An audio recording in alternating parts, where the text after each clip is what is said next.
अल्हम्दुलिल्लाहि वकफ़ा वस्सलामुन अला इबादिहिल्लज़ीना इस्तफ़ा अम्मा बअद अऊज़ु बिल्लाहि मिनश्शैतानिर्रजीम बिस्मिल्लाहिर्रहमानिर्रहीम वलक़द कुज़्ज़िबत रुसुलुम मिन क़ब्लिक फ़सबरू अला मा कुज़्ज़िबू व ऊज़ू हत्ता अताहुम नस्रुना वला मुबद्दिल लिकलिमातिल्लाह वलक़द जाअक मिन नबइल मुरसलीन व इन कान कबुरा अलैका इग़राज़ुहुम फ़इन इस्ततअत अन तब्तग़िय नफ़क़न फ़िल अर्ज़ि औ सुल्लमन फ़िस्समाअ फ़तअतियहुम बिआयह वलौ शाअ अल्लाहु लजमअहुम अलल हुदा फ़ला तकूनन्न मिनल जाहिलीन इन्नमा यस्तजीबुल्लज़ीना यस्मऊन वल मौता यबअसुहुमुल्लाहु सुम्मा इलैहि युरजऊन। सदक़ल्लाहुल अज़ीम।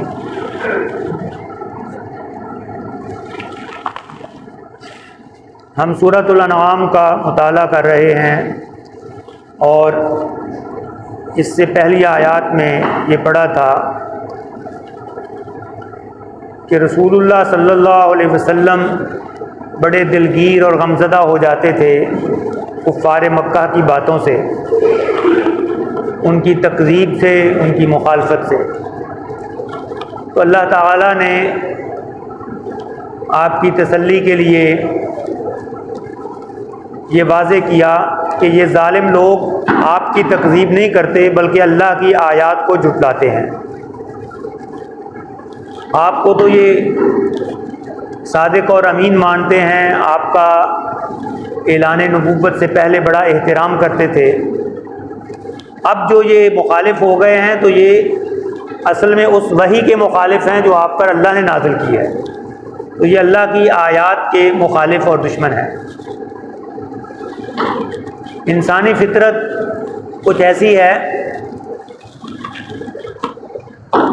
कि मुसीबतें और परेशानियां उस पर असरअंदाज होती हैं, लेकिन जब इंसान ये देखता है कि जो मुसीबत की घड़ी मुझ पर आई है ये औरों पर भी आई है या इससे पहले आ चुकी है, तो इससे उसको कुछ हौसला सा हो जाता है और उस तकलीफ़ का एहसास कदरे कम हो जाता है कि ये मामला सिर्फ मेरे साथ ही नहीं है, औरों के साथ भी हुआ है। इसी को शुअरा ने भी बयान किया है, अकेले दाग तुम्हीं ने नहीं उठाए सितम, यूं ही अज़ल से मेरे यार होती आई है, और तुम ही नहीं हो कुश्ताए न रंगे रोज़गार, मातम कदाए दाहर में लाखों हैं सोगवार, सख्ती सही नहीं कि उठाई कड़ी नहीं, दुनिया में क्या किसी पे मुसीबत पड़ी नहीं। तो कोई भी आदमी जो मुसीबतों में घिरा हुआ हो वो दूसरों के मसाइब देखकर उसको अपनी मुसीबत का एहसास कुछ कम हो जाता है, या अपने से ज़्यादा किसी मुसीबत को में घिरा हुआ देखते हैं। आप किसी बीमारी में खुदा न खास्ता मुब्तला हैं, किसी दूसरे को देखें जो उससे भी ज़्यादा बड़ी बीमारी में मुब्तला है, तो अपनी बीमारी की तकलीफ़ कदरे कम हो जाया करती है। तो इसी उसूल फितरत के तहत रसूलुल्लाह सल्लल्लाहु अलैहि वसल्लम को इस अंदाज से भी तसल्ली दी गई, वलक़द कुज़्ज़िबत रुसुलुम मिन क़ब्लिक, कि जो मामला आपके साथ आज हो रहा है कि लोग आपकी तकज़ीब कर रहे हैं, आप सच्ची बातें कहते हैं उनको झुटला रहे हैं, झूठ को सच मान रहे हैं और जो सच आप पेश कर रहे हैं उसको झूठ कह रहे हैं, ये चीज़ आपके लिए तकलीफ़ दे थी। तो फरमाया कि आपसे पहले भी रसूलों को झुटलाया गया है। ये वाक़या ज़मीन पर पहली मर्तबा आपके साथ नहीं हो रहा। वलक़द कुज़्ज़िबत रुसुलुम मिन क़ब्लिक, आपसे पहले भी रसूलों को झुटलाया जा चुका है। उनकी कौमों ने उनकी तकज़ीब की थी, उनकी भी मुखालफत की थी, उनको अज़ियतें दी थी, यहाँ तक कि रसूलुल्लाह सल्लल्लाहु अलैहि वसल्लम से मुत्तसिल पहले जो नबी गुजरे वो हज़रत ईसा अलैहिस्सलातु वस्सलाम थे। और उनको सजाए मौत सुनाई गई और अपने तौर पर उन्होंने उनको फांसी पे लटका भी दिया। ये हमारा एतकाद है कि वो उनको मुगालते में डाल दिया गया था, उनकी जगह कोई और फांसी चढ़ गया था और उन्हें अल्लाह ताला ने जिंदा उठा लिया था।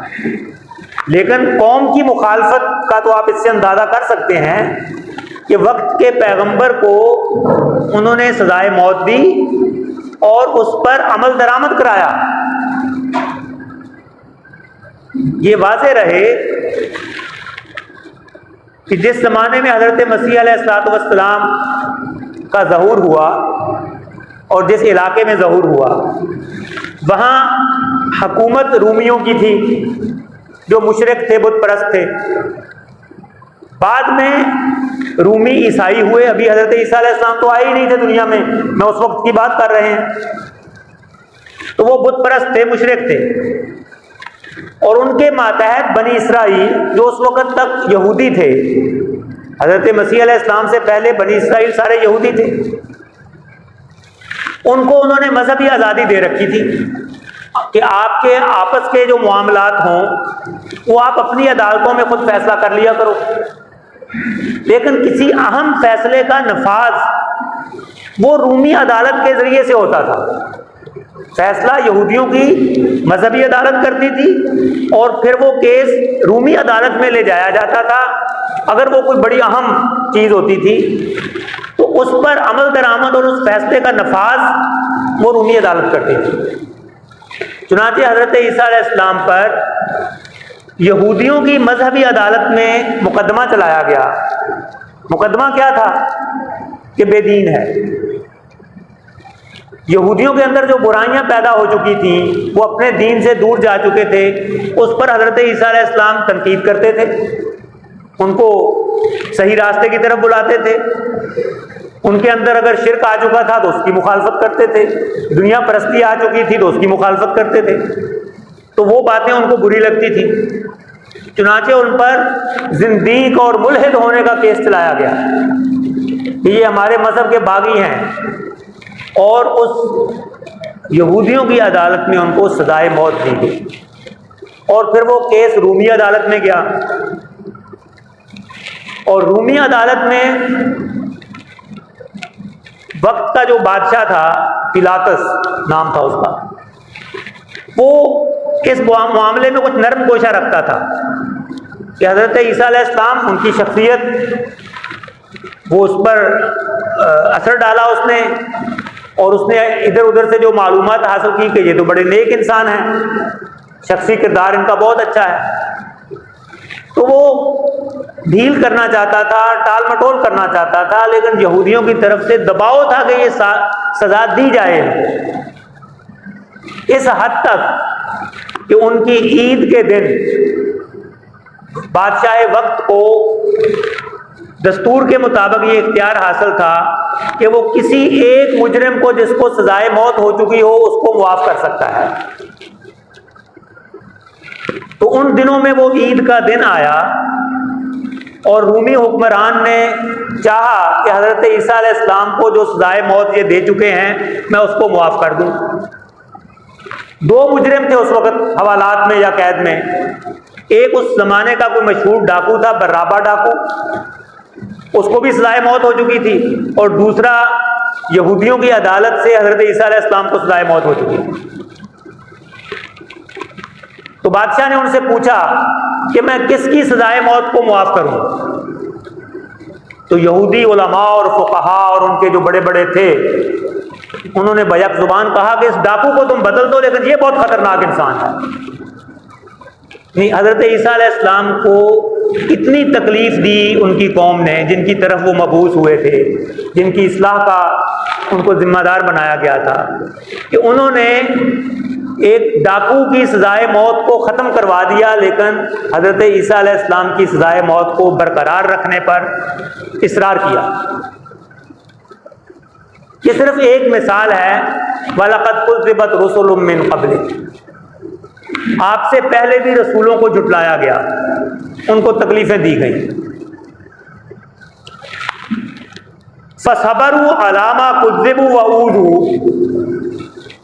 फिर उन्होंने सब्र किया इस बात पर जो उनकी तकज़ीब की गई और जो उनको अज़ियतें दी गई। तमाम रसूल इस पर सब्र करते रहे। तो गोया नबी अकरम सल्लल्लाहु अलैहि वसल्लम को ये नमूना पेश करके याद दिलाया जा रहा है। आप पहले भी सब्र ही कर रहे थे, लेकिन अंदर से एक बेचैनी की कैफियत थी, परेशानी थी, उलझन होती थी कि ये क्यों नहीं मान रहे मेरी बात। फसबरू अला मा कुज़्ज़िबू व ऊज़ू, तमाम रसूलों का वतीरा ये रहा कि इस बात पर कि उन्हें झुटलाया गया या उनको अज़ियतें दी गई, उन्होंने सब्र से बर्दाश्त किया। हत्ता अताहुम नसरुना, इस हद तक सब्र किया कि हमारी मदद आ पहुंची। अल्लाह ने उनके लिए जो मदद का फैसला कर रखा था वो मदद आ गई।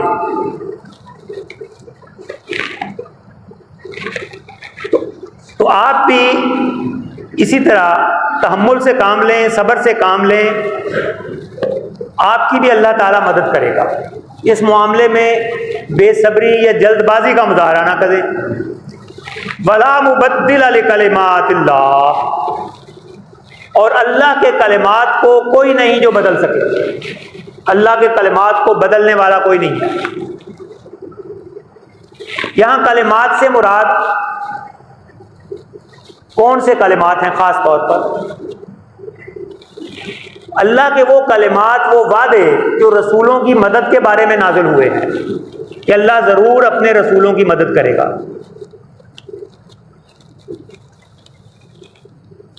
इन वादों को कोई बदल नहीं सकता कि अल्लाह मदद ना करे।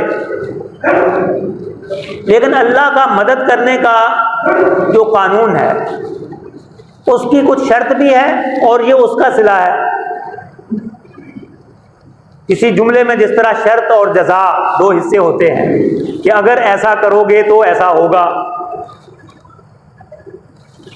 तो वो शर्त वाली बातें जो हैं वो भी अल्लाह के कलिमात हैं, और जो उसकी जज़ा का जिक्र है, जो मदद के वादे हैं, वो भी अल्लाह के कलिमात हैं। ना शर्त वाली बातें बदली जा सकती हैं और ना अल्लाह की मदद वाली बातें बदली जा सकती हैं। अब हम देखते हैं कि ये बातें कौन सी हैं। कुरान पाक में रसूलों की मदद का अल्लाह ने वादा किया। इस सूरह मुबारका से पहले की नाज़िल शुदा सूरतों को अगर देखें, ये मक्की ज़िंदगी के आखिरी दौर की सूरत है जो हम पढ़ रहे हैं। सूरह रूम में अल्फाज हैं, वकान हक़्क़न अलैना नस्रुल मोमिनीन, हमारे ज़िम्मे है अहले ईमान की मदद करना। अहले ईमान का हम पर हक है कि हम उनकी मदद करें। लेकिन यहाँ पे शर्त क्या मौजूद है इसके अल्फाज में? मोमिनीन, कि हों वो ईमान वाले, ईमान खरा हो उनका, तो फिर उनकी मदद अल्लाह के ज़िम्मे है। सूरह साफ़ात वो भी इससे पहले नाज़िल हो चुकी थी। उसमें फरमाया वलक़द सबक़त कलिमतुना लिइबादिनल मुरसलीन इन्नहुम लहुमुल मंसूरून व इन्न जुंदना लहुमुल गालिबून। यहां लफ्ज़ भी कलिमा का आया है, सबक़त कलिमतुना, हमारे उन बंदों के लिए हमारी ये बात पहले गुजर चुकी, तय हो चुकी है, जिनको हमने भेजा था। अपने भेजे हुए बंदों यानी रसूलों के बारे में हमारे ये कलिमात ये तयशुदा हैं कि उनकी मदद की जाएगी। इन्नहुम लहुमुल मंसूरून, उनके बारे में ये तय हो चुका कि उनकी मदद की जाएगी और हमारा लश्कर वही गालिब होगा। अल्लाह अपने रसूलों को और उनके पैरोकारों को जो उनका साथ देते हैं उनको अपना लश्कर कह रहा है, अपनी फौज कह रहा है कि ये मेरी फौज है, वही गालिब होगी। फिर सूरह मोमिन में जो हम पढ़ चुके हैं और इस आयत पर हम तफसीली गुफ्तगू भी कर चुके हैं उस वक्त, इन्ना लनंसुरु रुसुलना वल्लज़ीना आमनू फिल हयातिद दुनिया व यौम यक़ूमुल अशहाद, हम लाजिमन मदद करते हैं, मदद करेंगे अपने रसूलों की और अहले ईमान की, इस दुनिया की ज़िंदगी में भी और उस दिन भी जिस दिन गवाहियाँ कायम की जाएंगी, यानी क़यामत के दिन। फिर मदनी सूरतों में सूरह मुजादला में बड़े वाज़े अल्फाज हैं, कतबल्लाहु लअग़लिबन्ना अना व रुसुली इन्नल्लाहा लक़विय्युन अज़ीज़। अल्लाह ने ये बात लिख दी है, लाजिम कर दी है। क्या बात? कि लाजिमन मैं और मेरे रसूल गालिब आएंगे। लअग़लिबन्ना अना व रुसुली, और अल्लाह कवी है और गालिब है। ये तो थी मदद की बातें, वो कलिमात जिनको कोई बदल नहीं सकता कि अल्लाह मदद करता है, करेगा। लेकिन उस मदद की जो शर्त है कि वो कैसे करता है, वो भी वो कलिमात हैं जो तब्दील नहीं हो सकते। ऐसा नहीं हो सकता कि वो शराइत पूरी ना की जाए और अल्लाह की मदद आ जाए। जिस तरह अल्लाह की मदद का आना यकीनी है, ऐसे ही उस मदद के लिए उन शराइत का पूरा होना भी यकीनी है। उनको भी कोई बदल नहीं सकता कि वो शराइत मौजूद ना हो और फिर भी मदद आ जाए। ला मुबद्दिल लिकलिमातिल्लाह, वो भी अल्लाह के कलिमात हैं। वो शराइत क्या है? वो ये हैं कि अल्लाह ताला अहले ईमान को आजमाता है, उनको परखता है कि ये अपने ईमान में कितने खरे हैं, कितने सच्चे हैं। मुश्किलात की भट्टी से गुजार कर देखा जाता है कि ये ज़रे खालिस है या खोटा माल है। अहसिबन्नासु अन युत्रकू अन यक़ूलू आमन्ना व हुम ला युफ्तनून, क्या लोगों ने ये गुमान कर लिया है कि वो इतनी बात पर छोड़ दिए जाएंगे कि हम ईमान लाए और बात खत्म, और उनको आजमाएंगे नहीं हम? हमने इससे पहले भी आजमाया है, अब भी आजमाएंगे। ये अल्लाह का कौल है, अल्लाह का कलिमात में से है, इसको भी कोई नहीं बदल सकता। वला यअलमन्नल्लाहु अल्लज़ीना आमनू वला यअलमन्नल मुनाफ़िक़ीन, अल्लाह लाज़िमन जान कर रहेगा, जाहिर करके रहेगा सच्चे ईमान वालों को भी और मुनाफिकों को भी। उनके दरमियान जो फर्क है उसको अल्लाह जाहिर करेगा। इन तंसुरुल्लाह यंसुरकुम व युसब्बित अक़दामकुम, यहां शर्त वाज़े बयान हो गई कि अल्लाह कब मदद करेगा। अगर तुम अल्लाह की मदद करोगे, इन तंसुरुल्लाह, अगर तुम अल्लाह की मदद करोगे, यंसुरकुम, वो तुम्हारी मदद करेगा, व युसब्बित अक़दामकुम, तुम्हारे कदम जमा देगा, तुम्हें मुस्तहकम कर देगा। अल्लाह की मदद क्या है?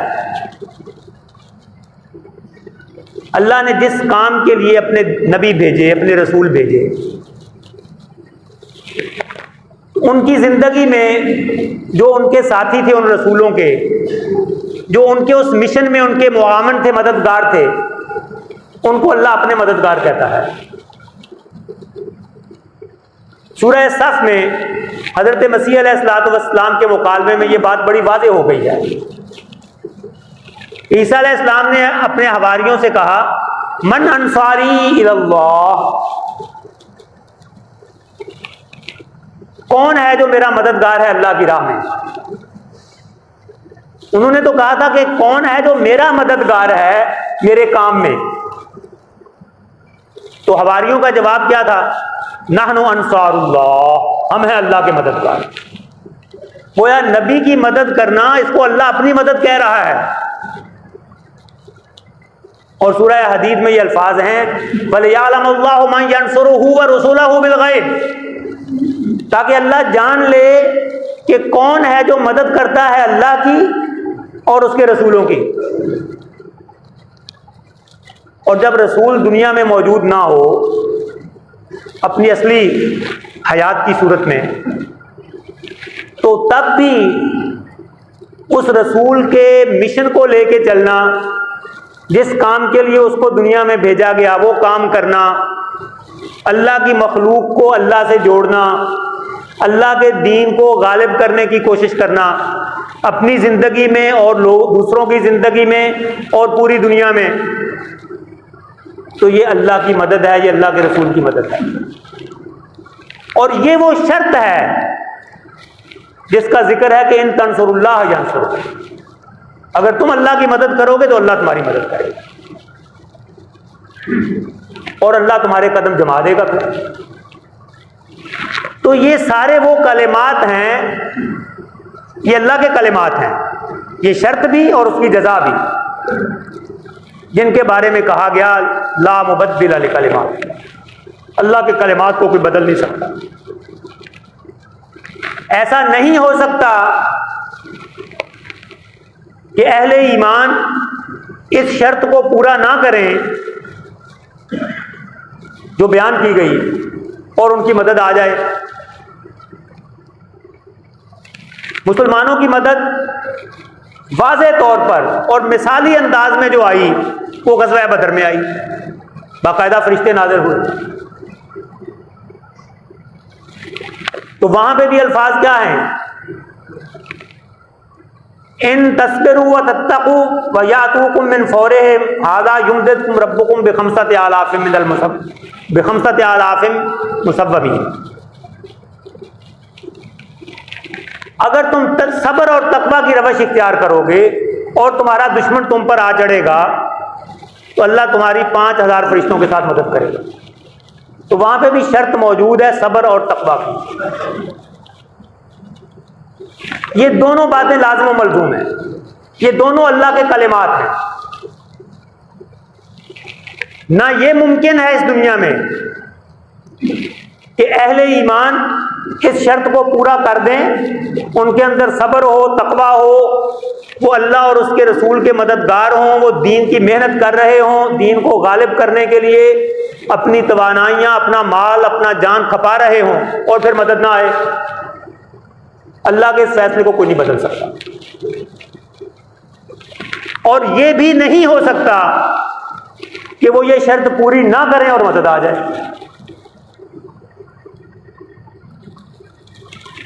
कोई मामूली किसी की इनफरादी जिंदगी में तो हो सकता है कि मदद आ जाए, वो उन शराइत पे ना भी पूरा उतरता हो, लेकिन इज्तिमाई तौर पर मुसलमानों की मदद मिन हैसुल मजमू, उम्मत मुसलमा की मदद वो मशरूत है इन चीज़ों से कि उनके अंदर ये सिफात पाई जाएं, सच्चा ईमान हो, सब्र हो, तकवा हो और वो अल्लाह और उसके रसूल के मददगार हों, यानी उस दीन के मददगार हों जो अल्लाह के रसूल उनके लिए छोड़ गए, तो फिर उनकी मदद आना लाजमी है। ये वो अल्लाह के कलिमात और उसके फैसले हैं ला मुबद्दिल लिकलिमातिल्लाह, जिनको दुनिया में कोई बदल नहीं सकता। वलक़द जाअका मिन नबइल मुरसलीन, और ए मोहम्मद सल्लल्लाहु अलैहि वसल्लम आपके पास कुछ रसूलों की कुछ खबरें आ भी चुकी हैं। गुज़श्ता रसूलों में से कुछ के हालात कि उन पर क्या हालात गुजरे और किस तरीके से अल्लाह ने उनकी मदद की, इसका इल्म आपको दिया जा चुका है। सारे नबियों के हालात आप पर नहीं उतरे और ना हर नबी के सारे हालात उतरे। नबियों में से कुछ के, रसूलों में से कुछ के कुछ हालात वो आप तक पहुंच चुके हैं, और सबसे ज़्यादा तफसीली हालात जिस रसूल के इस कुरान में बयान हुए हैं वो है हज़रत मूसा अलैहिस्सलाम, कि वहाँ किस किस मरहले में कैसे कैसे अल्लाह ताला की मदद उनके लिए नाजिल हुई, और अल्लाह की उस नाजिल होने वाली मदद को कोई रोक नहीं सका। वला मुबद्दिल लिकलिमातिल्लाह, अल्लाह के कलिमात को, उसके फैसलों को जो वो नाजिल कर चुका कोई बदलने वाला नहीं। वाखिरु दावाना।